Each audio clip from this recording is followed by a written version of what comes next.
1969 తెలంగాణ తొలిదశ ఉద్యమానికి ముందు కారణాల్లోకి వెళ్తే కేఆర్ ఆమోస్ అనే పేరు ఎక్కువగా వినబడుతూ ఉంటుంది.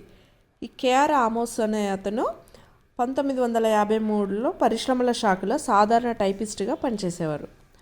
అతని ఆధ్వర్యంలోనే ఉద్యోగుల్లో నిరసనలను అంటే తెలంగాణ ఉద్యోగులు ఎట్లా అన్యాయానికి గురవుతున్నారు అనే ఒక కారణాన్ని తీసుకొచ్చి తెలంగాణ ఉద్యోగుల నుండి నిరసన ఉద్యమాలను తీసుకొచ్చేవారు.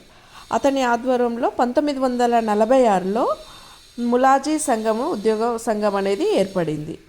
తర్వాత 1948లో హెచ్ఎన్జిఓ అయింది. ఈ 1964-65లో ఈ హెచ్ఎన్జిఓనే టీఎన్జిఓగా మారింది. ఈ హెచ్ఎన్జిఓని టీఎన్జిఓగా మార్చింది కేఆర్ ఆమోస్. మనకి ఇది ఫ్రీక్వెంట్గా క్వశ్చన్ వస్తూ ఉంటుంది.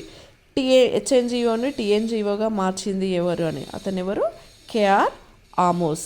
ఇంకొక విషయం చెప్పుకుంటే 1968 జూలై 10న తెలంగాణ హామీల దినం లేదా తెలంగాణ పరిరక్షణ దినంగా జరుపుకునేవాళ్ళు.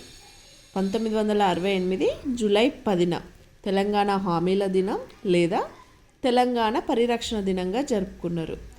ఇదే రోజుని 69లో కూడా జరుపుకున్నారు.